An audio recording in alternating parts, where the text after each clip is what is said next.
PSC tips and ട്രിക്സിലേക്ക് ഏവർക്കും സ്വാഗതം. വരുന്ന LDC 2024, LGS 2024 എക്സാംസിന് വേണ്ടി പ്രിപ്പയർ ചെയ്യുന്നവർക്ക് വേണ്ടിയിട്ടുള്ള സിലബസ് പ്രകാരമുള്ള ഫ്രീ ക്ലാസ്സുകൾ നമ്മുടെ ചാനലിലൂടെ സ്റ്റാർട്ട് ചെയ്തിട്ടുണ്ട്. ഒരു ദിവസം 6 ക്ലാസ്സുകൾ വെച്ചാണ് നമ്മൾ നൽകുന്നത്. കാലത്ത് 6 മണിക്ക് ഇന്ത്യൻ ഹിസ്റ്ററിയുടെ ക്ലാസ് SCRT ബേസ് ചെയ്തിട്ടാണ് നമ്മളിപ്പോൾ എടുക്കുന്നത്. ദെൻ അത് കഴിഞ്ഞ് 9 മണിക്ക് സയൻസ് ആണ്. ബയോളജിയിൽ മനുഷ്യ ശരീരത്തെക്കുറിച്ചുള്ള പൊതു അറിവ് എന്ന് പറയുന്ന ഭാഗമാണ് ഇപ്പോൾ പഠിച്ചുകൊണ്ടിരിക്കുന്നത്. അതും SCRT ബേസ് ചെയ്ത് തന്നെയാണ് പഠിക്കുന്നത്. ദെൻ 12 മണിക്ക് ഇന്ത്യൻ കോൺസ്റ്റിറ്റ്യൂഷൻ ഓൾമോസ്റ്റ് കംപ്ലീറ്റ് ആവാറായിട്ടുണ്ട്. അത് തീർന്ന ഉടനെ തന്നെ എക്കണോമിക്സ് സ്റ്റാർട്ട് ചെയ്യും. ദെൻ അത് കഴിഞ്ഞ് നമ്മൾ പഠിക്കുന്നത് 3 മണിക്ക് ഇംഗ്ലീഷ്, മാത്സ്, മലയാളം. അത് ഒരാഴ്ച 3ഉം കൂടെ കവറാകുന്ന രീതിയിൽ 2 ദിവസം ഇംഗ്ലീഷ്, 2 ദിവസം മാത്സ്, 2 ദിവസം മലയാളം. ദെൻ രാത്രി 8 മണിക്ക് മുൻവർഷ ചോദ്യങ്ങളുടെ മോക്ക് ടെസ്റ്റ് ആണ് ലൈവായിട്ട്. അതായത് നമ്മൾ കാലത്ത് പഠിക്കുന്ന Indian history, science, Indian constitution ഏതൊക്കെയാണോ പഠിച്ചത് ആ ഭാഗങ്ങളിൽ PSC മുൻവർഷങ്ങളിൽ ചോദിച്ച, പ്രത്യേകിച്ച് 2021, 22, 23, 24 വർഷങ്ങളിൽ ചോദിച്ചിട്ടുള്ള മുൻവർഷ ചോദ്യങ്ങൾ വിത്ത് എക്സ്പ്ലനേഷൻ ലൈവായിട്ടാണ് നമ്മൾ ചെയ്യുന്നത്, റിവിഷൻ പോലെ. ഓക്കെ. ദെൻ രാത്രി 10:30 എക്സ്പെക്റ്റഡ് കറണ്ട് അഫയേഴ്സിൻ്റെ ക്ലാസ് ഉണ്ട്. ചെറിയ കോഡ്സും ട്രിക്സൊക്കെ യൂസ് ചെയ്തിട്ടാണ് നമ്മൾ ചെയ്യുന്നത്, ലൈവായിട്ട് തന്നെ. അപ്പോൾ 2 ലൈവ് ക്ലാസ്, 4 റെക്കോർഡഡ് ക്ലാസ്, അങ്ങനെ ടോട്ടലായിട്ട് 6 ക്ലാസ്സുകൾ നിങ്ങൾക്ക് ലഭിക്കുന്നുണ്ട്. അപ്പോൾ കൃത്യമായിട്ട് ക്ലാസ് ഫോളോ ചെയ്ത് നോട്ട്സ് തയ്യാറാക്കി പഠിച്ചിട്ടുണ്ടെന്നുണ്ടെങ്കിൽ നമ്മൾ ആഴ്ചയിൽ ഒരു ദിവസം റിവിഷൻ കറക്റ്റായിട്ട് ചെയ്യുന്നുണ്ട്. ഞായറാഴ്ച ഒരു ദിവസം ഒരാഴ്ച പഠിച്ച കാര്യങ്ങൾ റിവിഷൻ ചെയ്യും. മാസത്തിൽ ഒരു തവണ അതുപോലെ തന്നെ രാത്രി 8 മണിക്ക് ലൈവായിട്ട് 100 മാർക്കിൻ്റെ പരീക്ഷ നമ്മൾ കണ്ടക്ട് ചെയ്യുന്നുണ്ട്. അപ്പോൾ ഈ രീതിയിൽ സിസ്റ്റമാറ്റിക് ആയിട്ടാണ് നമ്മൾ പോകുന്നത്. എന്നും പഠിക്കുന്ന ടോപ്പിക്സ് അന്ന് രാത്രി തന്നെ അതിൻ്റെ മുൻവർഷ ചോദ്യങ്ങൾ വിത്ത് എക്സ്പ്ലനേഷൻ നമ്മൾ ചെയ്യുന്നുണ്ട്. അപ്പോൾ ഒരുപാട് തവണ റിവിഷനിലൂടെ കടന്നുപോയിട്ടാണ് നമ്മൾ നമ്മുടെ പഠനം പൂർത്തിയാക്കുന്നത്. അതുകൊണ്ട് തന്നെ നല്ലൊരു റിസൾട്ട് നിങ്ങൾക്ക് ഉണ്ടായിരിക്കും. അപ്പോൾ ആദ്യമായിട്ട് ക്ലാസ് കാണുന്നവരുണ്ടെന്നുണ്ടെങ്കിൽ ആദ്യം മുതൽ തുടർച്ചയായിട്ട് കണ്ടുവരിക. അപ്പോൾ അതിനുവേണ്ടി നമ്മുടെ ടെലഗ്രാമിൽ ജോയിൻ ചെയ്താൽ മതി. കാരണം ടെലഗ്രാമിലാണ് നമ്മൾ ക്ലാസ് 1, ക്ലാസ് 2 എന്ന് പറഞ്ഞ് ഓരോ ദിവസവും ഓരോ ഡേറ്റ് ഇട്ടിട്ട് ഓരോ ദിവസവും എന്തൊക്കെ കാര്യങ്ങൾ പഠിക്കണം എന്നുള്ളത് തുടക്കം മുതലേ നമ്മൾ ഫോളോ ചെയ്ത് കറക്റ്റ് ഇൻസ്ട്രക്ഷൻസ് നൽകി വരുന്നുണ്ട്. അപ്പോൾ അതിനനുസരിച്ച് ഫോളോ ചെയ്യുക. അപ്പോൾ അതിനുവേണ്ടി ടെലഗ്രാമിൻ്റെ ലിങ്ക് ഞാൻ താഴെ ഡിസ്ക്രിപ്ഷൻ ബോക്സിലും കമൻറ്റ് ബോക്സിൽ ഫസ്റ്റ് കമൻറ്റായിട്ടും കൊടുത്തിട്ടുണ്ട്. ജോയിൻ ചെയ്യുക. പിന്നെ നമ്മുടെ ക്ലാസ്സുകളൊക്കെ ഇഷ്ടമാവുന്നുണ്ടെങ്കിൽ ലൈക്ക് ചെയ്യുക. അതുപോലെ തന്നെ ഫ്രണ്ട്സിനൊക്കെ ഷെയർ ചെയ്ത് കൊടുക്കുക. എന്തെങ്കിലുമൊക്കെ സജഷൻസ് ഉണ്ടെങ്കിൽ താഴെ കമൻറ്റായിട്ട് അറിയിക്കാവുന്നതാണ്. ഓക്കെ. അപ്പോൾ ഇന്ന് നമ്മൾ നോക്കുന്നത് ഇന്ത്യൻ ഹിസ്റ്ററിയിൽ നമ്മൾ കഴിഞ്ഞ ദിവസം ബ്രിട്ടീഷ് ചൂഷണവും ചെറുത്തുനിൽപ്പുകളും പഠിച്ചല്ലേ. ഇന്നത്തെ നമ്മുടെ ചാപ്റ്റർ എന്ന് പറയുന്നത് സംസ്കാരവും ദേശീയതയും എന്ന് പറയുന്ന 10th സ്റ്റാൻഡേർഡിലെ ചാപ്റ്ററാണ്. വളരെയധികം ഇമ്പോർട്ടൻ്റ് ആണ്. ഒരുപാട് ചോദ്യങ്ങൾ വരുന്ന ചാപ്റ്റേഴ്സാണ്. ഓക്കെ. അപ്പോൾ അതുകൊണ്ട് തന്നെ ശ്രദ്ധിച്ചിരിക്കുക, നോട്ട്സ് തയ്യാറാക്കിയിട്ട് പഠിക്കാം. നമുക്ക് ക്ലാസ്സിലോട്ട് കടക്കാം. ചാപ്റ്ററിൻ്റെ പേര് സംസ്കാരവും ദേശീയതയും, 5ാമത്തെ ചാപ്റ്ററാണ്. നമുക്ക് നോക്കാം. ആദ്യം തന്നെ ഇന്ത്യയുടെ നാനാത്വം വമ്പിച്ചതാണ്, അത് പ്രത്യക്ഷമാണ്, അത് ഉപരിതലത്തിൽ പൊന്തി നിൽക്കുന്നു എന്നൊക്കെ പറഞ്ഞ് ഇങ്ങനെ കൊടുത്തിട്ടുണ്ട് അല്ലേ. അപ്പോൾ ഇത് എന്തിനെ കുറിച്ചാണ് എഴുതിയിട്ടുള്ളത്? ഇന്ത്യയെ കണ്ടെത്തൽ എന്ന് പറയുന്ന ജവഹർലാൽ നെഹ്റുവിൻ്റെ പുസ്തകത്തിലെ വരികളാണ് ഇവിടെ കൊടുത്തിട്ടുള്ളത്. അപ്പോൾ ജവഹർലാൽ നെഹ്റു ആണ് ഇന്ത്യയെ കണ്ടെത്തൽ എന്ന് പറയുന്നത് എഴുതിയത്. ആ ഒരു കാര്യം നിങ്ങൾ ഇവിടെ മനസ്സിലാക്കി വെക്കുക. ഓക്കെ. അപ്പോൾ ഇവിടെ മുകളിൽ കൊടുത്തിട്ടുള്ള വരികൾ നിങ്ങൾ ജസ്റ്റ് ഒന്ന് വായിച്ചു നോക്കൂ. ഞാനിപ്പോൾ അത് വായിക്കാൻ നിൽക്കുന്നില്ല, കുറേ സമയം എടുക്കും. അപ്പോൾ അതൊന്ന് വായിക്കുക. അവിടെ പറയുന്നത് എന്താണ്? വൈവിധ്യങ്ങൾക്കിടയിലും ഇന്ത്യയിൽ നിലനിൽക്കുന്ന ഏകത്വത്തെയാണ് നെഹ്റുവിൻ്റെ ഈ വരികളിലൂടെ ഇവിടെ പറയുന്നത്. ഓക്കെ. ഇന്ത്യയിൽ നിലനിൽക്കുന്ന ഏകത്വമാണ് ഇവിടെ പറയുന്നത്. അപ്പോൾ ഈ ഒരു ഏകത്വമാണ് ഇന്ത്യയുടെ ദേശീയ ഐക്യത്തിൻ്റെ അടിസ്ഥാനം എന്നുള്ളതാണ് പറയുന്നത്. അപ്പോൾ ഇന്ത്യൻ ദേശീയതയുടെ രൂപപ്പെടലിന് നിരവധി ഘടകങ്ങൾ കാരണമായി. നമ്മളിപ്പോൾ കുറേ കാര്യങ്ങളൊക്കെ പഠിച്ചു അല്ലെ. ഇന്ത്യൻ ദേശീയത രൂപപ്പെടാനുള്ള കാരണങ്ങൾ കുറേ അധികം പഠിച്ചു. ജാതി, മത, വർഗ, പ്രാദേശിക വ്യത്യാസങ്ങൾക്കുപരിയായി ഒരു രാജ്യത്തെ ജനതയുടെ മാനസിക ഐക്യമാണ് എന്ത്? ദേശീയത. നമ്മൾ റിപ്പീറ്റ് ചെയ്തത് പറഞ്ഞുകൊണ്ടിരിക്കുന്നുണ്ട്. അപ്പോൾ നിങ്ങൾ അത്രത്തോളം അത് തറവായിട്ട് പഠിക്കുക. ഓക്കെ. ബ്രിട്ടീഷുകാരുടെ സാമ്പത്തിക ചൂഷണം ഇന്ത്യക്കാരിൽ ദേശീയ ബോധം വളർത്തിയത് എങ്ങനെയാണ് എന്ന് നമ്മൾ ഇത്രയും നേരം പഠിച്ചു. അതോടൊപ്പം സാമൂഹിക സാംസ്കാരിക രംഗങ്ങളിലുണ്ടായ നിരവധി മാറ്റങ്ങളും ഇന്ത്യൻ ജനതയുടെ ദേശീയ ബോധത്തെ ശക്തമാക്കി.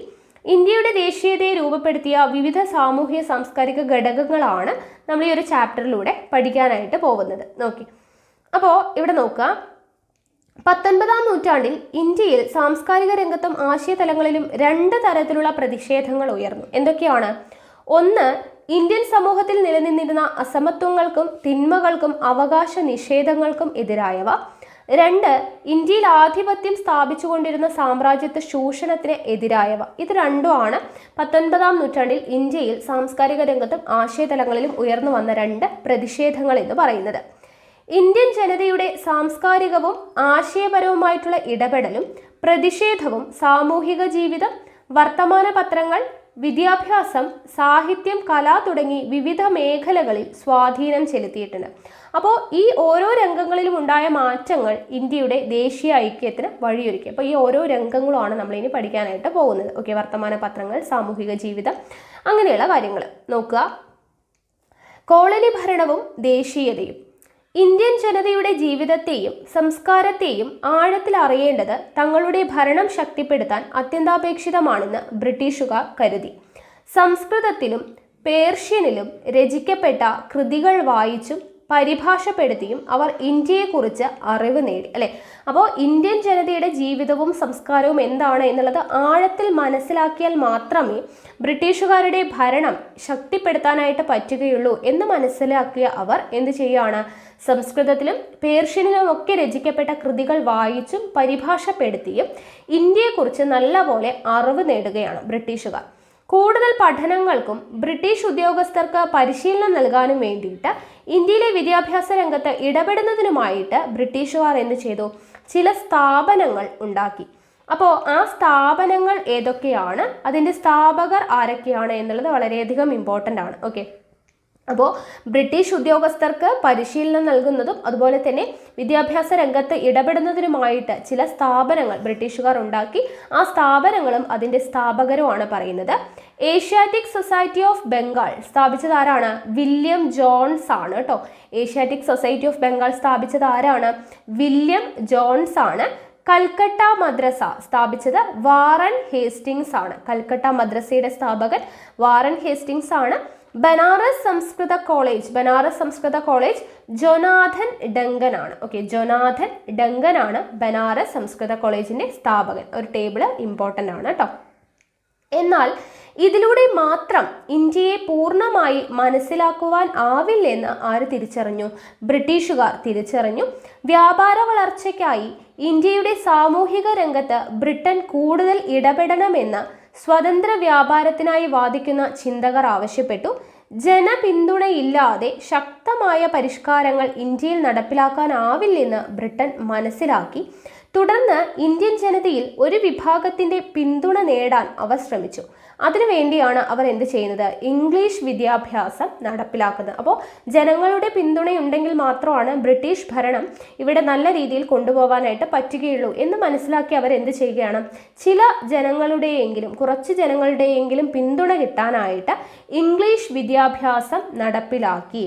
ഓക്കെ, ഇനി ഇവിടെ നോക്കുക. ഇവിടെ മെക്കാളെ പ്രഭുവിൻ്റെ വേർഡ്സ് കൊടുത്തിട്ടുണ്ട്. രക്തത്തിലും വർണ്ണത്തിലും ഇന്ത്യക്കാരും അഭിരുചിയിലും അഭിപ്രായത്തിലും ധാർമ്മികതയിലും ബുദ്ധിയിലും ഇംഗ്ലീഷുകാരുമായ ഒരു വർഗത്തെ സൃഷ്ടിക്കുകയാണ് നമ്മുടെ ലക്ഷ്യം. പറഞ്ഞത് ആരാണ്? മെക്കാളെ പ്രഭുവാണ്. ഓക്കെ, മെക്കാളെ പ്രഭുയുടെ വാക്കുകൾ ചോദിക്കാറുണ്ട്. രക്തത്തിലും വർണ്ണത്തിലും ഇന്ത്യക്കാരും അഭിരുചിയിലും അഭിപ്രായത്തിലും ധാർമ്മികതയിലും ബുദ്ധിയിലും ഇംഗ്ലീഷുകാരുമായ ഒരു വർഗത്തെ സൃഷ്ടിക്കുകയാണ് നമ്മുടെ ലക്ഷ്യം എന്ന് പറഞ്ഞത് മെക്കാളെ പ്രഭു. ഓക്കെ, അടുത്തത് സയൻറ്റിഫിക് സൊസൈറ്റികൾ എന്ന് പറഞ്ഞു കൊടുത്തിട്ടുണ്ട്. Very important. നോക്കുക. 19-ാം നൂറ്റാണ്ടിൽ ശാസ്ത്രഗ്രന്ഥങ്ങൾ പരിഭാഷപ്പെടുത്താനും ശാസ്ത്രബോധം പ്രചരിപ്പിക്കുവാനും ചർച്ച ചെയ്യാനുമായി നിരവധി സയൻറ്റിഫിക് സൊസൈറ്റികൾ. ഇപ്പം എന്തിനാണ് സയൻറ്റിഫിക് സൊസൈറ്റികൾ വന്നത്? ശാസ്ത്രഗ്രന്ഥങ്ങൾ പരിഭാഷപ്പെടുത്താൻ, ശാസ്ത്രബോധം പ്രചരിപ്പിക്കാൻ, ചർച്ച ചെയ്യാനുമായിട്ടാണ് സയൻറ്റിഫിക് സൊസൈറ്റികൾ സ്ഥാപിക്കപ്പെടുന്നത്. നോക്കുക. യൂറോപ്യൻ ശാസ്ത്രങ്ങൾ പരിഭാഷപ്പെടുത്തുന്നതിനുള്ള സൊസൈറ്റി എന്താണ്? യൂറോപ്യൻ ശാസ്ത്രങ്ങൾ പരിഭാഷപ്പെടുത്തുന്നതിനുള്ള സൊസൈറ്റി വന്നത് കൽക്കട്ടയിലാണ്. 1825. ഓക്കെ, ഇമ്പോർട്ടൻ്റ് ആണ് കേട്ടോ. ഇനി പൊതുവിവരങ്ങൾ നേടുന്നതിന് വേണ്ടിയുള്ള സൊസൈറ്റി വന്നതും കൽക്കട്ടയിലാണ്. അപ്പോൾ കൽക്കട്ടയിൽ 2 കാര്യങ്ങളായി. യൂറോപ്യൻ ശാസ്ത്രങ്ങൾ പരിഭാഷപ്പെടുത്തുന്നതിന് കൽക്കട്ടയിലാണ്, പൊതുവിവരങ്ങൾ നേടുന്നതിന് വേണ്ടിയിട്ടുള്ള സൊസൈറ്റി കൽക്കട്ടയിലാണ്. വർഷം 1825 യൂറോപ്യൻ ശാസ്ത്രങ്ങളുടേത്. 1838 പൊതുവിവരങ്ങൾ. അടുത്തത് മഹേന്ദ്രലാൽ സർക്കാർ സ്ഥാപിച്ച ഇന്ത്യൻ അസോസിയേഷൻ. ഇന്ത്യൻ അസോസിയേഷൻ എവിടെയാണ്? ബംഗാളിലാണ്. 1876 എന്ത് വരുന്നത്, ഇന്ത്യൻ അസോസിയേഷൻ വരുന്നത്. മഹേന്ദ്രലാൽ സർക്കാർ സ്ഥാപിച്ച ഇന്ത്യൻ അസോസിയേഷൻ ബംഗാളിലാണ് 1876. അടുത്തത് ബനാറസ് സംവാദ ക്ലബ്ബ് എവിടെയാണ്, ബനാറസിലാണ് 1861. അത് ഓർത്ത് വെക്കാൻ എളുപ്പമുണ്ട് അല്ലെ. ബനാറസ് സംവാദ ക്ലബ്ബ് ബനാറസിലാണ്. സർ സയ്യദ് അഹമ്മദ് ഖാൻ സ്ഥാപിച്ച Aligarh scientific society, Aligarh scientific society എവിടെയാണ്, അലിഗഡിലാണ്, 1864. അടുത്തത് ബീഹാർ സയന്റിഫിക് സൊസൈറ്റി ബീഹാറിലാണ്, 1868. അപ്പോൾ ഈ ഒരു കോളം ഇമ്പോർട്ടൻ്റ് ആണ്, നോക്കി വയ്ക്കുക കേട്ടോ. ഇനി 1835 ഇന്ത്യയിൽ ഇംഗ്ലീഷ് വിദ്യാഭ്യാസം നടപ്പാക്കുന്ന അവസരത്തിൽ മെക്കാളെ പറഞ്ഞ വാക്കുകളാണിത്. നമ്മളിപ്പോൾ മെക്കാളെ പ്രഭുവിൻ്റെ വാക്കുകൾ പഠിച്ചില്ലേ. ഇതിൽ നിന്ന് ഇന്ത്യയിൽ ഇംഗ്ലീഷ് വിദ്യാഭ്യാസം നടപ്പിലാക്കിയതിൻ്റെ ലക്ഷ്യം എന്തൊക്കെയാണ് എന്നുള്ളതാണ് ഇവിടെ കൊടുത്തിട്ടുള്ളത്. ഇംഗ്ലീഷുകാരുടെ ജീവിത രീതികളോട് താല്പര്യമുള്ള ഒരു തലമുറയെ സൃഷ്ടിക്കുക, അതിലൂടെ ജനങ്ങളെ പ്രീതിപ്പെടുത്തി ജനങ്ങളുടെ താല്പര്യത്തോടു കൂടി തന്നെ ബ്രിട്ടീഷ് ഭരണം കൊണ്ടുപോവുക, ഇതൊക്കെയായിരിക്കും അതിൻ്റെ മെയിൻ ആയിട്ടുള്ള ലക്ഷ്യം അല്ലേ. 19-ാം നൂറ്റാണ്ടോടെ ഇംഗ്ലീഷ് സംസ്കാരവും ആശയങ്ങളും ഇന്ത്യൻ സമൂഹത്തിലേക്ക് കടന്നു കയറിയപ്പോൾ അവയെ പ്രതിരോധിക്കേണ്ടത് അനിവാര്യമാണെന്ന് ഇന്ത്യയിലെ ഒരു വിഭാഗം കരുതി അല്ലെ. അപ്പോൾ ഇംഗ്ലീഷ് വിദ്യാഭ്യാസമൊക്കെ തുടങ്ങി, ഇംഗ്ലീഷ് സംസ്കാരവും ആശയവും എല്ലാം ഇന്ത്യൻ സമൂഹത്തിലേക്ക് പെട്ടെന്ന് തന്നെ കയറി വന്നു. അപ്പോൾ അതിനെ പ്രതിരോധിക്കണം എന്ന് ഇന്ത്യയിലെ ഒരു വിഭാഗം ആളുകൾ കരുതി. അപ്പോൾ ഇംഗ്ലീഷ് വിദ്യാഭ്യാസം നേടുകയും അതിലൂടെ ജനാധിപത്യം, സ്വാതന്ത്ര്യം, യുക്തിചിന്ത, തുല്യനീതി, ശാസ്ത്രബോധം, സോഷ്യലിസം, പൗരാവകാശങ്ങൾ എന്നിവയെക്കുറിച്ച് ബോധവാന്മാരാവുകയും ചെയ്തവരായിരുന്നു ഇങ്ങനെ ചിന്തിച്ചവരിൽ ഭൂരിഭാഗം പേരും. ഓക്കെ, അപ്പം ഇംഗ്ലീഷ് വിദ്യാഭ്യാസത്തെ പ്രതിരോധിക്കണം എന്ന് ചിന്തിച്ചവർ ആരാണ്? ഒന്ന്, ഇംഗ്ലീഷ് വിദ്യാഭ്യാസം നേടുകയും അതിലൂടെ ജനാധിപത്യം, സ്വാതന്ത്ര്യം, യുക്തിചിന്ത, തുല്യനീതി, ശാസ്ത്രബോധം, സോഷ്യലിസം, പൗരാവകാശങ്ങൾ എന്നിവയെക്കുറിച്ച് ബോധവാന്മാരാവുകയും ചെയ്തവരായിരുന്നു ഈ തീരുമാനിച്ചവർ. ഇങ്ങനെ അവർ ഇന്ത്യയിൽ നിലനിന്നിരുന്ന സാമൂഹിക ആചാരങ്ങളെയും അനുഷ്ഠാനങ്ങളെയും പരിഷ്കരിക്കാനും അവയുടെ സഹായത്താൽ പാശ്ചാത്യ സംസ്കാരത്തിന്റെ കടന്നുകയറ്റത്തെ ചെറുക്കുവാനും ശ്രമിച്ചു. അതിനായി അവർ ഇന്ത്യൻ സമൂഹം, ഭാഷ, കല, സാഹിത്യം തുടങ്ങിയവയെ നവീകരിച്ചു. അത് ഇന്ത്യൻ സമൂഹത്തിൽ നിലനിന്നിരുന്ന അസമത്വങ്ങളെയും അവകാശ നിഷേധങ്ങളെയും ചെറുക്കാനും അതിലൂടെ ഇന്ത്യൻ ജനതയിൽ ഐക്യബോധം സൃഷ്ടിക്കുവാനും ഇടയാക്കി. ഓക്കെ, ഇനി സാമൂഹിക പരിഷ്കരണമാണ് നോക്കുന്നത്. ഇന്ത്യൻ ജനങ്ങളിൽ വളർന്നു വന്ന സ്വതന്ത്ര ചിന്ത, ആധുനികവൽക്കരണത്തോടുള്ള താല്പര്യം, യുക്തിചിന്ത എന്നിവ 19-ാം നൂറ്റാണ്ടിൽ വ്യത്യസ്ത സാമൂഹിക പരിഷ്കരണ പ്രസ്ഥാനങ്ങളുടെ ആവിർഭാവത്തിന് വഴിതെളിച്ചു. അപ്പോൾ ഇങ്ങനെ ഇന്ത്യയിൽ സാമൂഹിക പരിഷ്കരണ പ്രസ്ഥാനങ്ങൾ വരുന്നതിൻ്റെ പ്രധാനപ്പെട്ട ലക്ഷ്യം എന്ന് പറയുന്നത് 2 ലക്ഷ്യമാണ് ഉണ്ടായിരുന്നത്. ഒന്ന് എന്താണ്? ഇന്ത്യൻ സമൂഹത്തിൽ നിലനിൽക്കുന്ന വിവിധ അനാചാരങ്ങളെ എതിർക്കുക എന്നുള്ളതാണ് ഒന്നാമത്തെ ലക്ഷ്യം. ഓക്കെ, സാമൂഹിക പരിഷ്കരണ പ്രസ്ഥാനങ്ങൾ വരുന്നതിൻ്റെ പ്രധാനപ്പെട്ട ലക്ഷ്യം എന്താണ്? ഒന്ന്, ഇന്ത്യൻ സമൂഹത്തിൽ നിലനിൽക്കുന്ന വിവിധ അനാചാരങ്ങളെ എതിർക്കുക, എല്ലാ മനുഷ്യർക്കും വിവേചനങ്ങളില്ലാതെ വഴിനടക്കാനും വസ്ത്രം ധരിക്കാനും വിദ്യാഭ്യാസം നേടാനുമുള്ള പൗരാവകാശങ്ങൾ നേടിയെടുക്കുക എന്നുള്ളതായിരുന്നു സാമൂഹ്യ പരിഷ്കരണ പ്രസ്ഥാനങ്ങളുടെ പ്രധാനപ്പെട്ട ലക്ഷ്യമെന്ന് പറയുന്നത്. അന്നത്തെ ഇന്ത്യയുടെ സാമൂഹിക സാമ്പത്തിക ഘടന ഈ ലക്ഷ്യങ്ങൾ നേടുന്നതിന് അനുയോജ്യമായിരുന്നില്ല അല്ലെ. ബ്രിട്ടീഷുകാർ വന്ന് ആകെ കൂടെ കുഴഞ്ഞ പരുവത്തിൽ കിടക്കുന്ന ഒരു സാമൂഹിക സാമ്പത്തിക ഘടനയാണ് നമുക്കുണ്ടായിരുന്നത്. അപ്പോൾ അതുകൊണ്ട് തന്നെ ഇന്ത്യൻ സമൂഹത്തിൽ അടിസ്ഥാനപരമായ മാറ്റങ്ങൾ ഉണ്ടാക്കുക എന്നതായിരുന്നു ഈ സാമൂഹിക പരിഷ്കർത്താക്കളുടെ ഉദ്ദേശം എന്ന് പറയുന്നത്. അപ്പോൾ അതിന് വേണ്ടിയിട്ട്, അതായത് സമൂഹത്തിൽ മാറ്റം ഉണ്ടാക്കാനായിട്ട് ഈ സാമൂഹിക പരിഷ്കരണ പ്രസ്ഥാനങ്ങൾ വരുന്നതിൻ്റെ ഉദ്ദേശം എന്താണ്, അല്ലെങ്കിൽ അവരുടെ ഉദ്ദേശം, സാമൂഹ്യ പരിഷ്കർത്താക്കളുടെ ഉദ്ദേശം എന്തായിരുന്നു? ജാതി വ്യവസ്ഥ നിർമ്മാർജ്ജനം ചെയ്യുക, എല്ലാവരുടെയും അവകാശങ്ങൾ സംരക്ഷിക്കുക, സ്ത്രീകൾക്ക് എതിരായ വിവേചനങ്ങൾ അവസാനിപ്പിക്കുക, എല്ലാവർക്കും വിദ്യാഭ്യാസം നൽകുക, വിധവ പുനർവിവാഹം നടപ്പിലാക്കുക, ശൈശവ വിവാഹം, പൗരാഹിത്യ മേധാവിത്വം എന്നിവ അവസാനിപ്പിക്കുക. ഇതൊക്കെയായിരുന്നു സാമൂഹ്യ പരിഷ്കർത്താക്കളുടെ ഉദ്ദേശം എന്ന് പറയുന്നത്. എന്തൊക്കെയായിരുന്നു? ജാതി വ്യവസ്ഥ നിർമ്മാർജ്ജനം ചെയ്യുക, എല്ലാവരുടെയും അവകാശങ്ങൾ സംരക്ഷിക്കുക, സ്ത്രീകൾക്കെതിരായ വിവേചനങ്ങൾ അവസാനിപ്പിക്കുക, എല്ലാവർക്കും വിദ്യാഭ്യാസം നൽകുക, വിധവ പുനർവിവാഹം നടപ്പിലാക്കുക, ശൈശവ വിവാഹം, പൗരാഹിത്യ മേധാവിത്വം എന്നിവ അവസാനിപ്പിക്കുക. ഇത്തരത്തിൽ ഇന്ത്യൻ സമൂഹത്തിന്റെ ആധുനികവൽക്കരണത്തിനായി വാദിച്ച ആദ്യത്തെ ആളാണ് രാജാറാം മോഹൻ റോയ്. നമ്മൾ കഴിഞ്ഞ ചാപ്റ്ററിൽ പഠിച്ചു അല്ലെ, 7ാം ക്ലാസ്സിലെ ചാപ്റ്ററിൽ പഠിച്ചിട്ടുണ്ടായിരുന്നു രാജാറാം മോഹൻ റോയ്.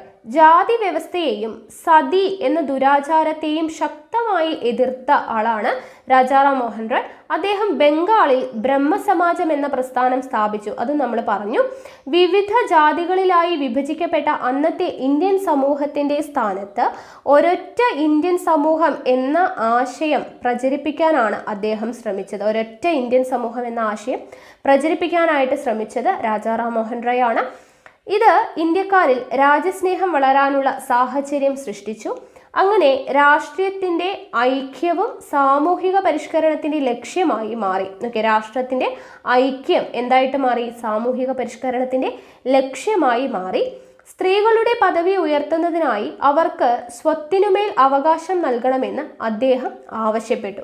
സ്ത്രീകളുടെ പദവി ഉയർത്താൻ വേണ്ടിയിട്ട് എന്ത് ചെയ്തു? അവർക്കും സ്വത്തിനുമേൽ അവകാശം നൽകണം എന്ന് രാജാറാം മോഹൻ റോയ് ആവശ്യപ്പെട്ടു. ഇതിനെ തുടർന്ന് ഇന്ത്യയുടെ വിവിധ ഭാഗങ്ങളിൽ നിരവധി പേർ സാമൂഹ്യ പരിഷ്കരണത്തിന് വേണ്ടി വാദിച്ചുകൊണ്ട് മുന്നോട്ട് വന്നു. ബംഗാളിൽ ഈശ്വരചന്ദ്ര വിദ്യാസാഗർ വിധവകളുടെ പുനർവിവാഹത്തിനായി പ്രവർത്തനം നടത്തിയപ്പോൾ വിധവകളുടെ പുനർവിവാഹത്തിനായി പ്രവർത്തനം നടത്തിയത് ആരാണ്?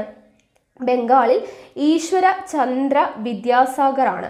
അദ്ദേഹത്തിന്റെ പരിശ്രമ ഫലമായാണ് 1856 ബ്രിട്ടീഷ് ഗവൺമെന്റ് ഹിന്ദു വിധവ പുനർവിവാഹ നിയമം പാസാക്കിയത്. അപ്പോൾ ഹിന്ദു വിധവ പുനർവിവാഹ നിയമം പാസാക്കിയ വർഷം 1856 അതിനുവേണ്ടി പ്രവർത്തിച്ചത് ആരാണ്? ഈശ്വരചന്ദ്ര വിദ്യാസാഗർ ആണ് എന്നുള്ളത് ഓർത്തിരിക്കുക. സ്ത്രീകളുടെ വിദ്യാഭ്യാസ പുരോഗതിക്കായി അദ്ദേഹം വിദ്യാലയങ്ങൾ സ്ഥാപിച്ചു. വനിതകളുടെ ഉന്നമനത്തിനായും ചില പരിഷ്കരണ പ്രസ്ഥാനങ്ങൾ അക്കാലത്ത് രൂപം കൊണ്ടു. വിധവകൾക്ക് വിദ്യാഭ്യാസം നൽകുന്നതിനായിട്ട് പണ്ഡിത രമാബായ് ബോംബെയിൽ സ്ഥാപിച്ച ശാരദാ സദൻ. ശാരദാ സദൻ ഇവയിൽ പ്രധാനപ്പെട്ടതാണ്. അപ്പോൾ വനിതകളുടെ ഉന്നമനത്തിനായിട്ട് പരിഷ്കരണ പ്രസ്ഥാനങ്ങൾ രൂപം കൊണ്ടു. അങ്ങനെ വന്നതാണ് വിധവകൾക്ക് വിദ്യാഭ്യാസം നൽകുന്നതിനായിട്ട് പണ്ഡിത രമാബായ്. പണ്ഡിത രമാബായിനെ കുറിച്ച് നമ്മൾ കഴിഞ്ഞൊരു ചാപ്റ്ററിൽ പഠിച്ചല്ലേ.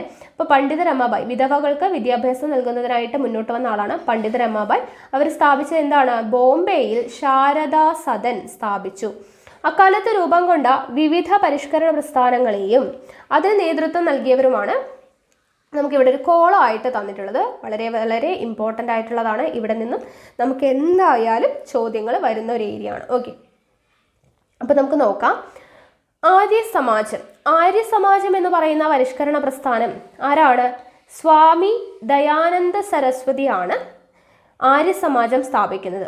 സ്വാമി ദയാനന്ദ സരസ്വതി. അതിൻ്റെ ആശയങ്ങൾ എന്തൊക്കെയാണ്?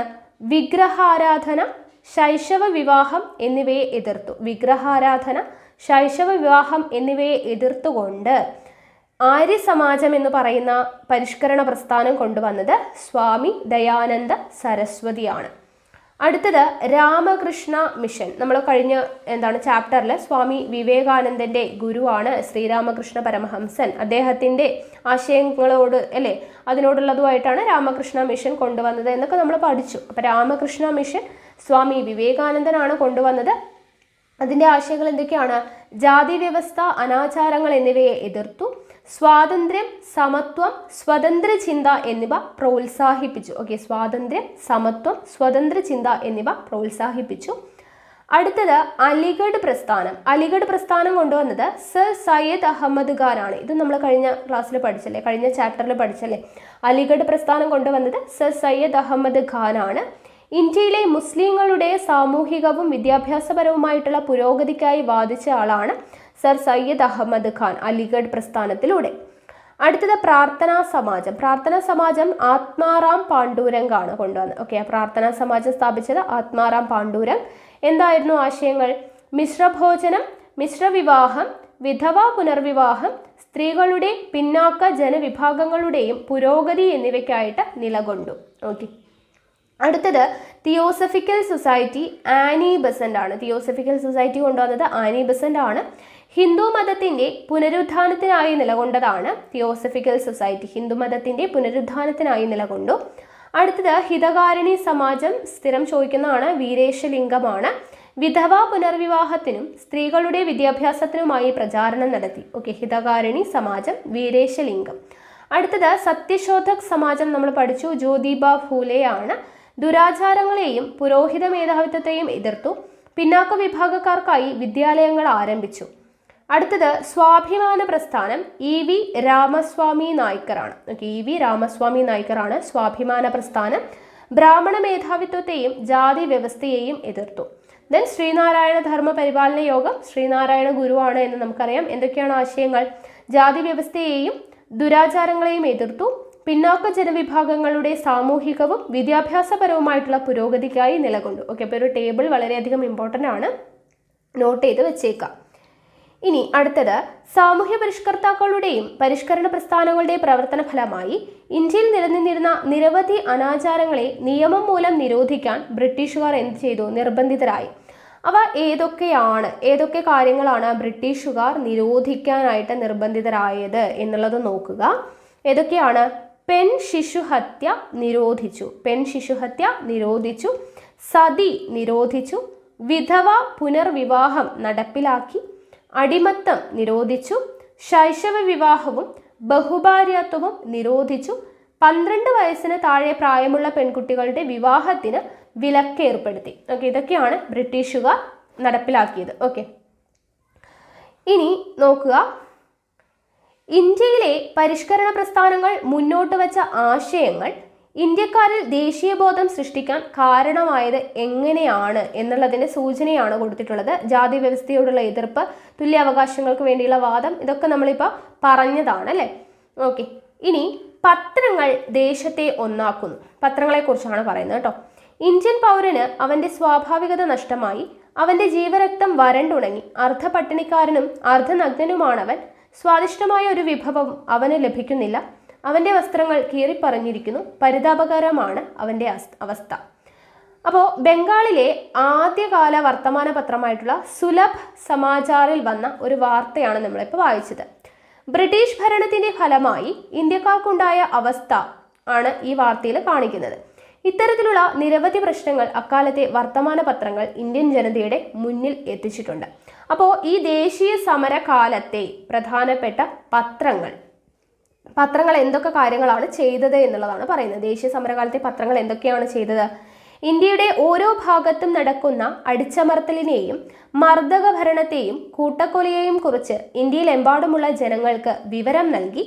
ഇന്ത്യൻ സമൂഹത്തിലെ തിന്മകൾക്കും അനാചാരങ്ങൾക്കുമെതിരായി നടക്കുന്ന സാമൂഹ്യ പരിഷ്കരണങ്ങളെക്കുറിച്ച് ജനങ്ങളെ ബോധവാന്മാരാക്കി. ബ്രിട്ടീഷ് ഭരണത്തിനെതിരായും ഇന്ത്യയിലെ സാമൂഹികമായ തിന്മകൾക്കെതിരായും പ്രതിഷേധിക്കാനും പ്രതികരിക്കാനും ജനങ്ങളെ പ്രേരിപ്പിച്ചു. ലോകത്തിൻ്റെ വിവിധ ഭാഗങ്ങളിൽ സ്വാതന്ത്ര്യത്തിനും ജനാധിപത്യത്തിനും സമത്വത്തിനുമായുള്ള ജനങ്ങൾ നടത്തുന്ന പോരാട്ടങ്ങളെക്കുറിച്ച് വിവരം നൽകി. ബ്രിട്ടീഷ് ഭരണത്തിൻ്റെ സാമ്പത്തിക ചൂഷണങ്ങളെക്കുറിച്ച് ജനങ്ങളെ ബോധവാന്മാരാക്കി. പ്ലേഗ്, ക്ഷാമം എന്നിവ മൂലം ഇന്ത്യയുടെ വിവിധ ഭാഗങ്ങളിൽ ആയിരക്കണക്കിന് ആളുകൾ മരണപ്പെട്ട വാർത്ത ഇന്ത്യയിലെമ്പാടും എത്തിച്ചു. അപ്പോൾ പത്രങ്ങളിലൂടെ എന്തൊക്കെ കാര്യങ്ങളാണ് ജനങ്ങളിലോട്ട് എത്തിച്ചത് എന്നുള്ളതാണ് പറഞ്ഞത്. അപ്പോൾ നമുക്ക് പഠിക്കാനുള്ള ഇമ്പോർട്ടൻ്റ് ആയിട്ടുള്ള കാര്യം എന്ന് പറയുന്നത് ദേശീയ സമരകാലത്തെ പ്രധാനപ്പെട്ട പത്രങ്ങളും അതിന് നേതൃത്വം നൽകിയത് ആരാണ് എന്നുള്ളതാണ്. ഇത് നമ്മൾ കോഡൊക്കെ ഉപയോഗിച്ച് വീഡിയോ ചെയ്തിട്ടുള്ളതാണ്. അപ്പോൾ ആ വീഡിയോ കാണാത്തവരുണ്ടെങ്കിൽ കാണുക. അത് കണ്ടു കഴിഞ്ഞാൽ നിങ്ങൾക്കിത് മറന്നു പോവില്ല, നിങ്ങൾക്ക് കണക്ട് ചെയ്ത് പഠിക്കാനായിട്ട് പറ്റും. ഓക്കെ, അപ്പോൾ ആദ്യം കൊടുത്തിട്ടുള്ളത് ഹിന്ദു സ്വദേശി മിത്രം എന്ന് പറയുന്ന പത്രം ആരാണ് കൊണ്ടുവന്നത്? ജി സുബ്രഹ്മണ്യ അയ്യരാണ്. ഓക്കെ, ഹിന്ദു സ്വദേശി മിത്രം ജി സുബ്രഹ്മണ്യ അയ്യർ. അമൃത ബസാർ പത്രിക ശിശിർ കുമാർ ഘോഷാണ്. അതുപോലെ മോത്തിലാൽ ഘോഷ്, ശിശിർ കുമാർ ഘോഷും മോത്തിലാൽ ഘോഷുമാണ് അമൃത ബസാർ പത്രിക. ബോംബെ സമാചാർ ഫർദൂർജി മർസബാൻ. ഓക്കെ, ഫർദൂർജി മർസബാൻ ആണ് ബോംബെ സമാചാർ. കേസരി മറാത്ത നമ്മൾ കഴിഞ്ഞ ചാപ്റ്ററിൽ പഠിച്ചു, ബാലഗംഗാധര തിലകിൻ്റെതാണ് കേസരി മറാത്ത. ബംഗാളി ആരുടേതാണ്? സുരേന്ദ്രനാഥ ബാനർജിയുടേതാണ് Bengali. Voice of India Dadabhai നവറോജിയുടേതാണ് Voice of India. Then Shom Prakash ആരുടേതാണ്? Ishwarchandra Vidyasagar. New India Commonweal ആരുടേതാണ്? മിസസ് ആനി ബസന്റിൻ്റെതാണ് New India Commonweal. Young India Harijan രണ്ടും മഹാത്മാഗാന്ധിയുടേതാണ്.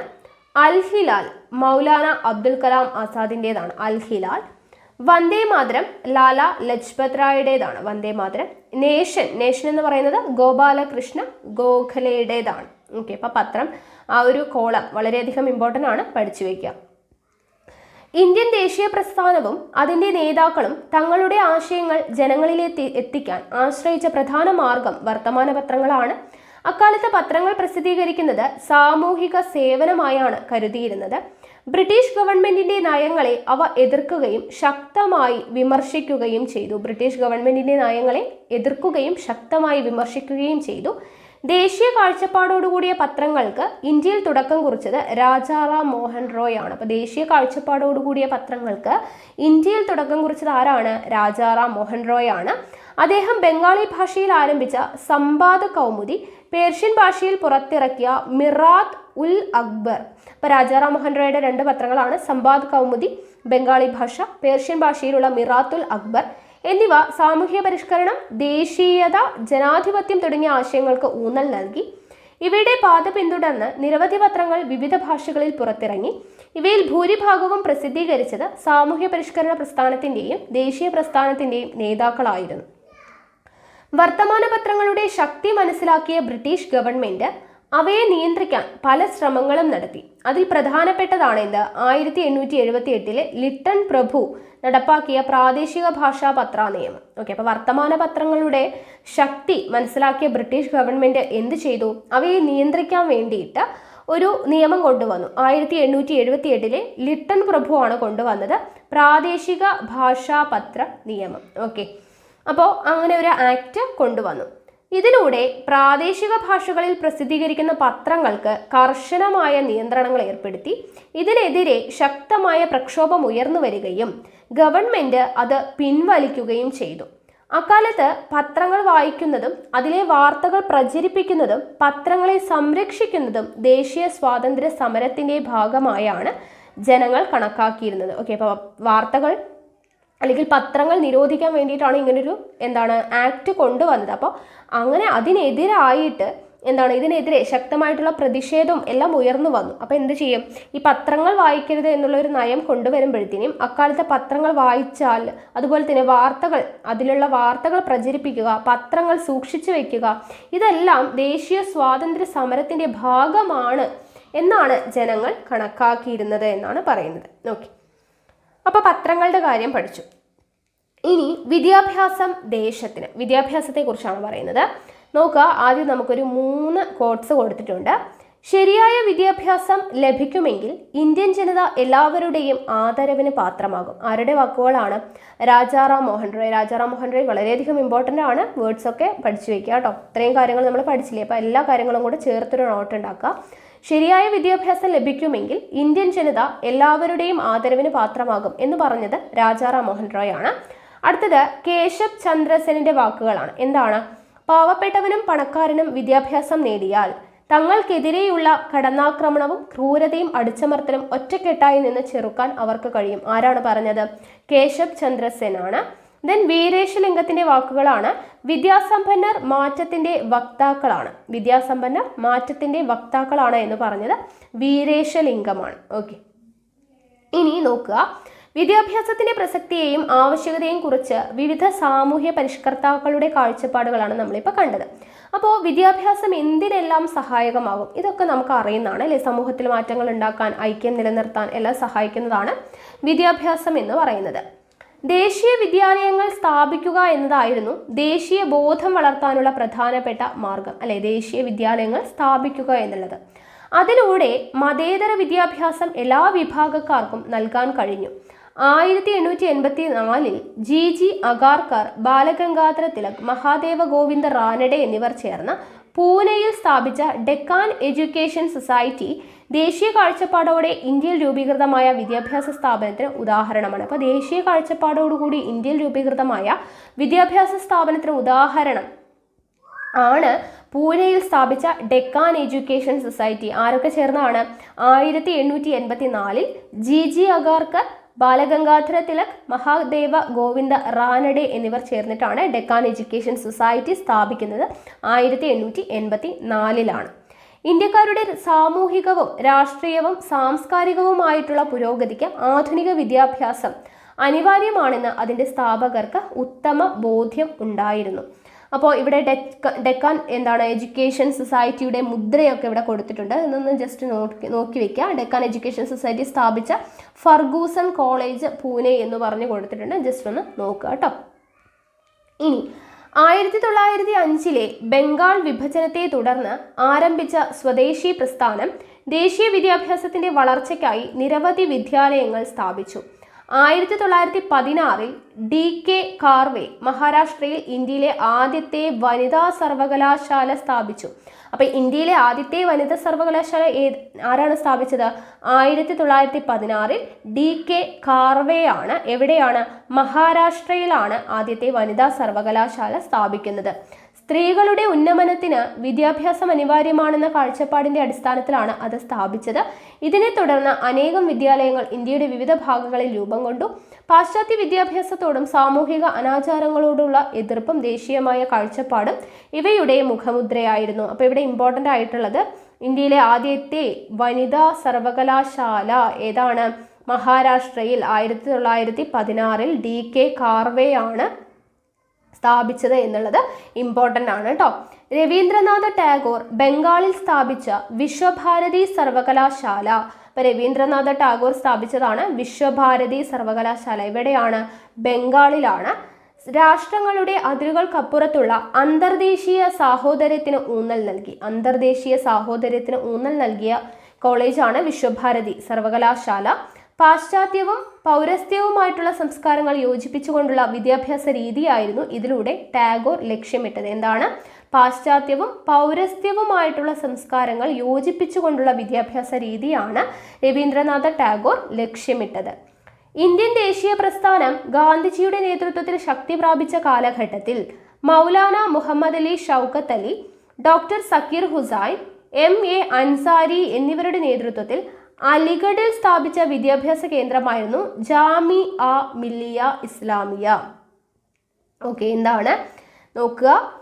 ഇന്ത്യൻ ദേശീയ പ്രസ്ഥാനം ഗാന്ധിജിയുടെ നേതൃത്വത്തിൽ ശക്തി പ്രാപിച്ച കാലഘട്ടത്തിൽ മൗലാന മുഹമ്മദ് അലി, ഷൗക്കത്ത് അലി, ഡോക്ടർ സക്കീർ ഹുസൈൻ, MA അൻസാരി, പേര് ഓർത്തിരിക്കുക, ഇവരുടെ നേതൃത്വത്തിൽ സ്ഥാപിച്ചതാണ് ജാമിഅ മിലിയ ഇസ്ലാമിയ എന്ന് പറയുന്നത്. ആരൊക്കെയാണ്? മൗലാന മുഹമ്മദ് അലി, ഷൗക്കത്ത് അലി, ഡോക്ടർ സക്കീർ ഹുസൈൻ, MA അൻസാരി എന്നിവർ ചേർന്നിട്ട് എവിടെയാണ്? അലിഗഡിൽ സ്ഥാപിച്ചതാണ് ജാമിഅ മിലിയ ഇസ്ലാമിയ എന്ന് പറയുന്നത്. മതേതര വിദ്യാഭ്യാസം ദേശീയ പ്രസ്ഥാനത്തെ ശക്തിപ്പെടുത്താൻ എന്ന കാഴ്ചപ്പാടായിരുന്നു ഇതിന്റെ അടിസ്ഥാനം. അപ്പോൾ ജാമിഅ മിലിയ ഇസ്ലാമിയയുടെ അടിസ്ഥാനം എന്താണ്? മതേതര വിദ്യാഭ്യാസം ദേശീയ പ്രസ്ഥാനത്തെ ശക്തിപ്പെടുത്തും എന്ന് പറയുന്ന ഒരു കാഴ്ചപ്പാടായിരുന്നു അടിസ്ഥാനം. പാശ്ചാത്യ വിദ്യാഭ്യാസത്തിന്റെയും കലയുടെയും കടന്നുകയറ്റം ഇന്ത്യയുടെ പാരമ്പര്യ കലാരൂപങ്ങളുടെ തകർച്ചയ്ക്ക് കാരണമായി. തുടർന്ന് ഇതിനെ പ്രതിരോധിക്കാനും പാരമ്പര്യ കലാരൂപങ്ങളെ ഉദ്ധരിക്കാനുമായി ഇന്ത്യയിൽ നിരവധി ശ്രമങ്ങൾ നടന്നു. ഈ ലക്ഷ്യത്തോടെയാണ് മഹാകവി വള്ളത്തോൾ നാരായണ മേനോൻ തൃശ്ശൂരിൽ കേരള കലാമണ്ഡലം സ്ഥാപിക്കുന്നത്. അപ്പോൾ തൃശ്ശൂരിലാണ് കേരള കലാമണ്ഡലം സ്ഥാപിച്ചത്. ആരാണ്? വള്ളത്തോൾ നാരായണ മേനോനാണ്. 1937 മഹാത്മാഗാന്ധി സവിശേഷമായ ഒരു വിദ്യാഭ്യാസ പദ്ധതി മുന്നോട്ട് വെച്ചു.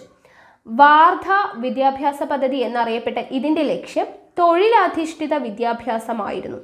അപ്പോൾ 1937 വാർധ വിദ്യാഭ്യാസ പദ്ധതി കൊണ്ടുവരുന്നത്. ആരുടെയാണ്? ഗാന്ധിജിയുടേതാണ്. എന്താണ് അതിന്റെ ലക്ഷ്യം? തൊഴിലധിഷ്ഠിത വിദ്യാഭ്യാസം. സ്ഥിരം ചോദിക്കുന്ന ഒരു ക്വസ്റ്റ്യനാണ് വാർധ വിദ്യാഭ്യാസ പദ്ധതി. 1937 മഹാത്മാഗാന്ധി ലക്ഷ്യം എന്താണ്? തൊഴിലധിഷ്ഠിത വിദ്യാഭ്യാസമാണ് എന്നുള്ളത് ഓർത്തിരിക്കുക. വിദ്യാർത്ഥിയായിരിക്കുമ്പോൾ ചില തൊഴിലുകൾ പഠിച്ചാൽ അത് ഭാവി ജീവിതത്തിന് ഗുണകരമാകുമെന്ന് അദ്ദേഹം കരുതി. ഇത്തരത്തിൽ വളർന്നു വരുന്ന ഒരു തലമുറയുടെ ബ്രിട്ടീഷുകാരെ പ്രതിരോധിക്കാമെന്ന് ഗാന്ധിജി അഭിപ്രായപ്പെട്ടു. അതാണ് വാർധ വിദ്യാഭ്യാസ പദ്ധതി കൊണ്ട് പഠിക്കുന്ന സമയത്ത് തന്നെ ഏതെങ്കിലും ഒരു കൈത്തൊഴിലും കൂടെ പഠിച്ചു കഴിഞ്ഞാൽ അത് കുട്ടികൾക്ക് വളരെയധികം യൂസ്ഫുൾ ആയിരിക്കും. ബ്രിട്ടീഷുകാരോട് എതിർത്ത് നിൽക്കുവാനുള്ള ഒരു ശക്തിയെല്ലാം കിട്ടും എന്നുള്ളതാണ് ഗാന്ധിജി വിശ്വസിച്ചിരുന്നത്. ഓക്കെ, അതാണ് വാർധ വിദ്യാഭ്യാസ പദ്ധതി, തൊഴിലധിഷ്ഠിത വിദ്യാഭ്യാസ പദ്ധതി. ഇനി അടുത്തത് നയി താലീം എന്ന് പറയുന്നത് എന്താണ്? ഉൽപാദനക്ഷമമായ ഏതെങ്കിലും തൊഴിലുമായി ബന്ധപ്പെടുത്തി വേണം വിദ്യാഭ്യാസം നൽകാൻ. ഓക്കെ, ഉൽപാദനക്ഷമമായിട്ടുള്ള ഏതെങ്കിലും തൊഴിലുമായി ബന്ധപ്പെടുത്തി വേണം വിദ്യാഭ്യാസം നൽകാൻ എന്ന് ഗാന്ധിജി നിർദ്ദേശിച്ചു. 8 മുതൽ 14 വയസ്സ് വരെയുള്ള കുട്ടികൾക്ക് സൗജന്യവും നിർബന്ധിതവുമായിട്ടുള്ള വിദ്യാഭ്യാസം നൽകണമെന്നും അത് മാതൃഭാഷയിലായിരിക്കണമെന്നും അദ്ദേഹം പറഞ്ഞു. ഗാന്ധിജി വിഭാവനം ചെയ്ത ഈ വിദ്യാഭ്യാസ പദ്ധതിയാണ് നയി താലീം, നൂതന വിദ്യാഭ്യാസം അല്ലെങ്കിൽ നയി താലീം എന്നറിയപ്പെടുന്നത്. 8 മുതൽ 14 വയസ്സ് വരെയുള്ള കുട്ടികൾക്ക് സൗജന്യവും നിർബന്ധിതവുമായിട്ടുള്ള വിദ്യാഭ്യാസം നൽകണം, അത് മാതൃഭാഷയിൽ തന്നെ ആയിരിക്കണം എന്നും അദ്ദേഹം പറഞ്ഞു. അപ്പോൾ അദ്ദേഹം വിഭാവനം ചെയ്ത ഈ ഒരു പഠന രീതിയാണ് നയി താലീം എന്നറിയപ്പെടുന്നത്. ഇന്ത്യൻ നാഷണൽ കോൺഗ്രസിന്റെ 1937 വാർത്താ സമ്മേളനമാണ് ഈ പദ്ധതിയെക്കുറിച്ച് പഠിക്കാനായിട്ട് ഡോക്ടർ സക്കീർ ഹുസൈൻ്റെ നേതൃത്വത്തിൽ ഒരു കമ്മിറ്റിയെ നിയമിച്ചു. ഓക്കെ, അപ്പോൾ വാർത്താ പദ്ധതി, നയി താലീം എന്താണ് നിയമം. ഓക്കെ, നയി താലീം എന്ന് പറയുന്ന വിദ്യാഭ്യാസ പദ്ധതി രണ്ടും ഇമ്പോർട്ടൻ്റ് ആണ്. ഓക്കെ ആണല്ലോ. ഇനി നോക്കുക, സാഹിത്യവും ദേശീയതയും. നോക്കുക, സാഹിത്യവും ദേശീയതയും. ഇന്ത്യൻ സമൂഹത്തിൽ നിലനിന്ന ജീർണതകൾക്കും ബ്രിട്ടീഷുകാരുടെ സാമ്പത്തിക ചൂഷണത്തിനും എതിരായ പ്രതിഷേധം സാഹിത്യത്തിലും പ്രതിഫലിച്ചു. ഓക്കെ, അപ്പോൾ ഇന്ത്യൻ സമൂഹത്തിൽ നിലനിന്നിരുന്ന ജീർണതകൾക്കും ബ്രിട്ടീഷുകാരുടെ സാമ്പത്തിക ചൂഷണത്തിനും എതിരായിട്ടുള്ള പ്രതിഷേധം എവിടെയും പ്രതിഫലിച്ചു? സാഹിത്യത്തിലും പ്രതിഫലിച്ചു. രാജ്യത്തിന്റെ ഓരോ ഭാഗത്തും ജനങ്ങൾ നേരിടുന്ന ദുരിതങ്ങളും പ്രതിസന്ധികളും സാഹിത്യകാരന്മാർ തങ്ങളുടെ കൃതികളിൽ ചിത്രീകരിച്ചു. ഇവ വായിച്ച മറ്റു പ്രദേശങ്ങളിലെ ജനങ്ങൾക്ക് ഈ ദുരിതങ്ങൾ തങ്ങളുടേതാ കൂടിയാണെന്ന് അനുഭവപ്പെട്ടു. ഇന്ത്യൻ ജനത ഒറ്റക്കെട്ടായി ഈ വ്യവസ്ഥയ്ക്കെതിരായി പ്രതിഷേധിക്കാൻ മുന്നോട്ട് വന്നു. കവിതകൾ, കഥകൾ, നാടകങ്ങൾ, നോവലുകൾ തുടങ്ങിയവയിലൂടെ എഴുത്തുകാർ തങ്ങളുടെ പ്രതിഷേധം ജനങ്ങളുമായി പങ്കുവച്ചു. ഇത് ജനങ്ങളിൽ ചൂഷണ വിരുദ്ധ മനോഭാവവും സ്വന്തം രാജ്യത്തോട് ഇഷ്ടവും വളരുന്നതിന് കാരണമായി. മാതൃരാജ്യത്തെ പ്രകീർത്തിച്ചുകൊണ്ട് പ്രാദേശിക ഭാഷകളിൽ രചിക്കപ്പെട്ട കൃതികൾ നിരക്ഷരരായ ജനങ്ങളും സാക്ഷരരായ വരേണ്യവർഗവും തമ്മിലുള്ള അന്തരം കുറച്ചു. ശിശിർ കുമാർ ഘോഷ്, സത്യേന്ദ്രനാഥ ടാഗോർ തുടങ്ങിയവരുടെ നേതൃത്വത്തിൽ അവതരിപ്പിച്ച നാടകത്തിലൂടെയാണ് ഭാരതമാത എന്ന സങ്കല്പം ആദ്യമായി പൊതുവേദിയിൽ പ്രത്യക്ഷപ്പെടുന്നത്. അപ്പം ഭാരതമാത എന്ന് പറയുന്ന സങ്കല്പം വരുന്നത് ശിശിർ കുമാർ ഘോഷും സത്യേന്ദ്രനാഥ ടാഗോറിൻ്റെയും നാടകത്തിലൂടെയാണ് വരുന്നത് എന്നുള്ള കാര്യം ഓർത്തിരിക്കുക. ഓക്കെ, ഇനി തുടർന്ന് ബംഗാളി സാഹിത്യകാരനായിട്ടുള്ള ബങ്കിം ചന്ദ്ര ചാറ്റർജി ഒരു പാശ്ചാത്യ സാഹിത്യ രൂപമായിരുന്ന നോവലിനെ ഇന്ത്യക്കാരുടെ ജീവിത യാഥാർത്ഥ്യങ്ങൾ ചിത്രീകരിക്കാനുള്ള മാധ്യമമാക്കി മാറ്റി. ബംഗാളിലെ കർഷകർ നടത്തിയ സന്യാസി കലാപം പ്രമേയമാക്കി രചിച്ച ആനന്ദമഠമാണ് അദ്ദേഹത്തിന്റെ നോവലുകളിൽ ഏറ്റവും ശ്രദ്ധേയം. ആനന്ദമഠം ആരെഴുതിയതാണ്? ബങ്കിം ചന്ദ്ര ചാറ്റർജി എഴുതിയതാണ്. അതിലെന്താണ് അതിൻ്റെ ആശയം എന്ന് പറയുന്നത്? ബംഗാളിലെ കർഷകർ നടത്തിയ സന്യാസി കലാപമാണ് അതിൻ്റെ പ്രമേയം. ബംഗാളിലെ കർഷകർ നടത്തിയ സന്യാസി കലാപമാണ്. ഇതിലൂടെ ബംഗാളിലെ കർഷകരുടെ അവസ്ഥയും സമ്പന്നരും സാധാരണക്കാരും തമ്മിലുള്ള വ്യത്യാസവും ഇന്ത്യയിലെ ജനങ്ങളെ ആകെ ബോധ്യപ്പെടുത്തുവാൻ അദ്ദേഹത്തിന് കഴിഞ്ഞു. ഇതിൽ നിന്നാണ് വന്ദേ മാതരം എന്ന് പറയുന്ന ഗാനം എടുത്തിട്ടുള്ളത്. അപ്പോൾ വന്ദേ മാതരം എടുത്തിട്ടുള്ളത് ഏതിൽ നിന്നാണ്? ആനന്ദമഠം എന്ന് പറയുന്ന ബങ്കിം ചന്ദ്ര ചാറ്റർജിയുടെ കൃതിയിൽ നിന്നും എടുത്തിട്ടുള്ളതാണ് വന്ദേ മാതരം എന്ന് പറയുന്ന ഗാനം. ഓക്കെ, ബംഗാളി നാടകകൃത്തായ ദിനബന്ധു മിത്ര രചിച്ച നീൽ ദർപ്പൺ, സ്ഥിരം ചോദിക്കുന്നതാണ്. നീൽ ദർപ്പൺ ആരാണ് രചിച്ചത്? ദിനബന്ധു മിത്രയാണ്. ബംഗാളി നാടകകൃത്തായ ദിനബന്ധു മിത്ര രചിച്ച നീൽ ദർപ്പൺ ബംഗാളിലെ നീലം കർഷകർ അനുഭവിക്കുന്ന കൊടിയ ചൂഷണത്തെ ഹൃദയഹാരിയായി ചിത്രീകരിച്ചു. നൂറുകണക്കിന് വേദികളിൽ അരങ്ങേറിയ ഈ നാടകത്തെ വർദ്ധിച്ച ആവേശത്തോടെയാണ് ജനങ്ങൾ സ്വീകരിച്ചത്. നീൽ ദർപ്പണിൽ ചിത്രീകരിച്ച കർഷകരുടെ പ്രശ്നങ്ങൾ സുരേന്ദ്രനാഥ ബാനർജി സ്ഥാപിച്ച ഇന്ത്യൻ അസോസിയേഷൻ എന്ന ആദ്യകാല രാഷ്ട്രീയ പ്രസ്ഥാനം ഏറ്റെടുക്കുകയും, അപ്പോൾ ഇന്ത്യൻ അസോസിയേഷൻ ആരാണ്? സുരേന്ദ്രനാഥ ബാനർജിയാണ് സ്ഥാപിച്ചത്. ഇന്ത്യയിലെമ്പാടും പ്രചരിപ്പിക്കുകയും ചെയ്തു. ഇന്ത്യയുടെ വിവിധ ഭാഗങ്ങളിലെ കർഷക കലാപങ്ങൾക്ക് ഈ നാടകം പ്രചോദനമായി. ഇനി സാരേ ജഹാം സെ അച്ഛാ ഹിന്ദുസ്ഥാൻ ഹമാര എന്ന ഗാനം രചിച്ച ഉർദു കവിയായ അല്ലാമ മുഹമ്മദ് ഇക്ബാൽ. ആരാണ് സാരേ ജഹാം സെ അച്ഛാ രചിച്ചത്? മുഹമ്മദ് ഇക്ബാൽ. അല്ലാമ മുഹമ്മദ് ഇക്ബാൽ ആണ്, ഉർദു കവിയാണ്. തൻ്റെ കവിതകളിലൂടെ ഇന്ത്യയുടെ പ്രകൃതി ഭംഗിയും ജനങ്ങളുടെ ഐക്യത്തെയും പാടിപ്പുകഴ്ത്തി. അതിൽ പറഞ്ഞത് എന്താണ്? ഇന്ത്യയുടെ പ്രകൃതി ഭംഗിയും ജനങ്ങളുടെ ഐക്യത്തെയുമാണ് സാരേ ജഹാം സെ അച്ഛയിലൂടെ പറയുന്നത്. ഇന്ത്യ എന്ന ഐക്യരാഷ്ട്രത്തെക്കുറിച്ചുള്ള ബോധം ജനങ്ങളിൽ സൃഷ്ടിക്കാൻ ഇവരുടെ രചനകൾ കാരണമായി. വിവിധ ഭാഷകളിൽ നിരവധി സാഹിത്യകാരന്മാർ രാജ്യസ്നേഹവും ദേശാഭിമാന ബോധവും തുളുമ്പുന്ന കൃതികൾ രചിച്ചു. ഓക്കെ, ക്ലാസ്സിനിടയിൽ ചെറിയ ശബ്ദമൊക്കെ ഉണ്ടാവും, മോൻ അവിടെ കളിക്കുന്നുണ്ട് കേട്ടോ, അപ്പോൾ അതിൻ്റെ ഒരു സൗണ്ടാണ്, ക്ഷമിക്കുക. അടുത്തത് നോക്കുക, ഇവിടെ ഓരോ കൃതികളും അതിൻ്റെ എഴുത്തുകാരാരാണ്, ഏതു ഭാഷയിലാണ് എന്ന് കൊടുത്തിട്ടുണ്ട്. ഈ ഒരു കോളം വളരെയധികം ഇമ്പോർട്ടൻ്റ് ആണ്, നോക്കുക. ഗോര ഗീതാഞ്ജലി എഴുതിയത് ആരാണ്? രവീന്ദ്രനാഥ ടാഗോർ ആണ്. ബംഗാളി ഭാഷയിലാണ്. ഓക്കെ, ഗോര ഗീതാഞ്ജലി ബംഗാളി ഭാഷയാണ്, രവീന്ദ്രനാഥ ടാഗോർ. അടുത്തത് സേവാസദൻ, പ്രേമാശ്രം, രംഗഭൂമി, ഗോദാൻ എഴുതിയത് ആരാണ്? പ്രേംചന്ദ് ആണ്, ഹിന്ദി ഭാഷയിലാണ്. പാഞ്ചാലി ശബദം, കളിപ്പാട്ട്, കണ്ണൻപാട്ട്, കുയിൽപ്പാട്ട് ഇതെല്ലാം എഴുതിയത് സുബ്രഹ്മണ്യ ഭാരതിയാണ്, തമിഴിലാണ് എഴുതുന്നത്, നോട്ട് ചെയ്ത് വെച്ചേക്കുക. അടുത്തത് ഹയാത്തി ഇസാദി, ഹയാത്തി ജവീദ് എഴുതിയത് അൽതാഫ് ഹുസൈൻ ഹാലിയാണ്. ഹയാത്തി ഇസാദി, ഹയാത്തി ജവീദ് എഴുതിയത് അൽതാഫ് ഹുസൈൻ ഹാലി, ഉറുദു ഭാഷയിലാണ്. നിബന്ധമാല ചോദിച്ചിട്ടുള്ളതാണ്. വിഷ്ണു കൃഷ്ണ ചിപ്ലുങ്കർ എഴുതിയതാണ്, മറാത്തി ഭാഷയിലാണ്. ഏതു ഭാഷയിലാണ് എന്നുള്ളതായിരുന്നു ചോദിച്ചിട്ടുണ്ടായിരുന്നത്. നിബന്ധമാല മറാത്തി ഭാഷയാണ്. എൻ്റെ ഗുരുനാഥൻ ബാപ്പുജി ഇന്ത്യയുടെ കരച്ചിൽ എഴുതിയത് ആരാണ്? വള്ളത്തോൾ നാരായണ മേനോനാണ്, മലയാള ഭാഷയിലാണ് എന്നുള്ളത് നമുക്ക് അറിയുന്നതാണ്. ഓക്കെ, അടുത്തത് വരിക വരിക സഹചരി എന്ന് പറഞ്ഞൊരു കോളം കൊടുത്തിട്ടുണ്ട് അല്ലേ. ഇന്ത്യയുടെ ദേശീയ പ്രസ്ഥാനത്തിന് ശക്തി പകർന്ന നിരവധി കവിതകളും ഗാനങ്ങളും മലയാളത്തിലും രചിക്കപ്പെട്ടു. അക്കൂട്ടത്തിൽ ശ്രദ്ധേയമായ ഒന്നാണ് അംഷി നാരായണ പിള്ള രചിച്ച വരിക വരിക സഹചരി. അപ്പൊ വരിക വരിക സഹചരി എന്ന ഗാനം രചിച്ചത് ആരാണ്? അംഷി നാരായണ പിള്ളയാണ് എന്നുള്ളത് ഓർത്തിരിക്കുക. ഓക്കെ, ആ വരികൾ നമുക്കറിയാം. അടുത്തത് ദേശീയത കലയിൽ ബംഗാളി ചിത്രകാരനായ അബനീന്ദ്രനാഥ ടാഗോർ സ്വദേശി സമരകാലത്ത് വരച്ച ജലഛായ ചിത്രമാണിത്. ഇവിടെ ഒരു ചിത്രം കൊടുത്തിട്ടുണ്ട്, ഭാരതമാതയുടെ ചിത്രമാണ്. ഭാരതമാതയുടെ ഈ ചിത്രം വരച്ചത് ആരാണ്? ബംഗാളി ചിത്രകാരനായിട്ടുള്ള അബനീന്ദ്രനാഥ ടാഗോറാണ്. അബനീന്ദ്രനാഥ ടാഗോറാണ്. ഇന്ത്യയിലെ ജനങ്ങൾക്ക് ആഹാരം, വസ്ത്രം, വിജ്ഞാനം എന്നിവ നൽകുന്ന ഭാരതമാതാവിനെയാണ് അദ്ദേഹം ചിത്രീകരിച്ചിട്ടുള്ളത്. ആഹാരം, വസ്ത്രം, വിജ്ഞാനം എന്നിവ നൽകുന്ന ഭാരതമാതാവിനെയാണ് അദ്ദേഹം ഇവിടെ വരച്ചിട്ടുള്ളത്.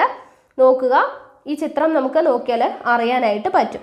ഇന്ത്യക്കാരിൽ ദേശസ്നേഹം വളർത്തുന്നതിൽ ഈ ചിത്രം നിർണായക പങ്ക് വഹിച്ചു. തുടർന്ന് പല രൂപത്തിൽ ഭാരതമാതയുടെ ചിത്രം ഇന്ത്യയുടെ ഭൂപടത്തിൽ ഉൾക്കൊള്ളിച്ചുകൊണ്ടുള്ള ചിത്രങ്ങൾ പ്രചാരത്തിലായി.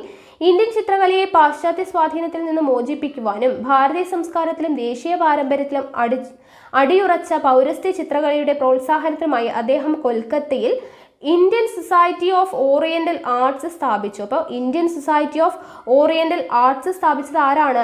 അബനീന്ദ്രനാഥ ടാഗോർ ആണ്. ഓക്കെ, അബനീന്ദ്രനാഥ ടാഗോർ ആണ് Indian society of oriental arts സ്ഥാപിച്ചത്. പാശ്ചാത്യ രീതി ഉൾക്കൊണ്ടുകൊണ്ട് മലയാളിയായ രാജ രവിവർമ്മ ഇന്ത്യൻ പുരാണങ്ങളിലെയും സാഹിത്യകൃതികളിലെയും വിവിധ സന്ദർഭങ്ങൾ ചിത്രീകരിച്ചു.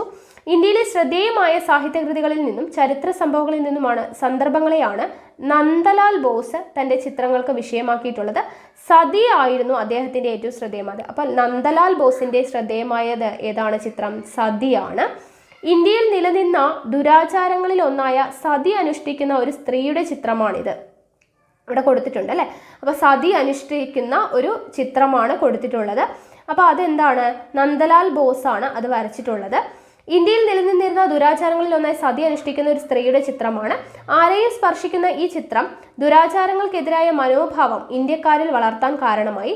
അദ്ദേഹത്തിന്റെ ഗ്രാമീണ ചെണ്ടക്കാരൻ ആരുടേതാണപ്പോൾ?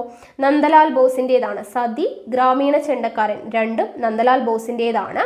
അപ്പോൾ ഈ ചിത്രം 1938 ഹരിപുരിയിൽ നടന്ന ഇന്ത്യൻ നാഷണൽ കോൺഗ്രസിന്റെ സമ്മേളനത്തിൽ പ്രദർശിപ്പിക്കുകയും, എവിടെയാണ്? 1938 ഹരിപുരിയിൽ നടന്ന കോൺഗ്രസ് സമ്മേളനത്തിൽ പ്രദർശിപ്പിക്കുകയും അതിനെ കോൺഗ്രസിന്റെ പോസ്റ്ററിനുള്ള ചിത്രമായി തിരഞ്ഞെടുക്കുകയും ചെയ്തു.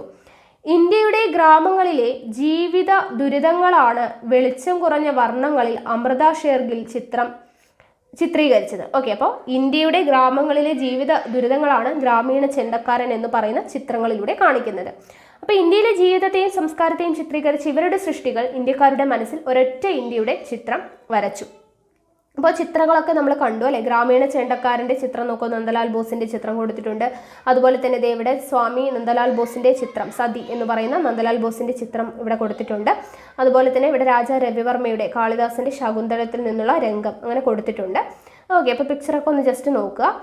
ഇന്ത്യൻ ജനതയിൽ ദേശീയ ഐക്യം വളർത്താൻ സഹായിക്കുന്ന ദേശീയ ചിഹ്നങ്ങളാണ് ഈ ചിത്രങ്ങൾ. ഇതോടൊപ്പം രവീന്ദ്രനാഥ ടാഗോർ രചിച്ച ദേശീയ ഗാനവും ദേശീയബോധം സൃഷ്ടിക്കാൻ സഹായകമായി. അപ്പം നമ്മുടെ ദേശീയ ഗാനം രചിച്ചത് ആരാണ്? രവീന്ദ്രനാഥ ടാഗോർ ആണ്, നമുക്ക് അറിയുന്നതാണ്. സ്വദേശി സമരകാലത്താണ് ആദ്യമായി ത്രിവർണ പതാകയ്ക്ക് രൂപം നൽകിയത്. ത്രിവർണ പതാക രൂപം കൊണ്ടത് സ്വദേശി സമരകാലത്താണ്. ബ്രിട്ടീഷ് ഇന്ത്യയിലെ 8 പ്രവിശ്യകളെ പ്രതിനിധീകരിക്കുന്ന 8 താമരകളും ഹിന്ദു മുസ്ലിം ഐക്യത്തിന്റെ പ്രതീകമായി ഒരു അർദ്ധചന്ദ്രനും അടങ്ങുന്നതായിരുന്നു പതാക. അപ്പൊ ആദ്യത്തെ പതാക 8 താമരകളും അതുപോലെ തന്നെ ഒരു അർദ്ധചന്ദ്രനും അടങ്ങുന്നതായിരുന്നു. ഗാന്ധിജിയുടെ നേതൃത്വത്തിൽ ചർക്കയോടുകൂടിയ ദേശീയ പതാകയ്ക്ക് രൂപം നൽകി.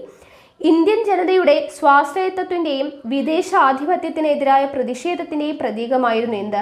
ചർക്ക എന്ന് പറയുന്നത്. ഓക്കെ, ഇന്ത്യൻ ജനതയുടെ സ്വാശ്രയത്വത്തിന്റെയും വിദേശാധിപത്യത്തിനെതിരായ പ്രതിഷേധത്തിന്റെയും പ്രതീകമായിരുന്നു ചർക്ക.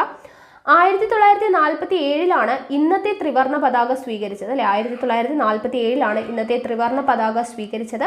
സാരാനാഥിലെ അശോക സ്തംഭത്തിൽ നിന്ന് എടുത്ത ദേശീയ മുദ്രയെ കുറിച്ച് നമ്മൾ പഠിച്ചിട്ടുള്ളതാണ് അല്ലെ.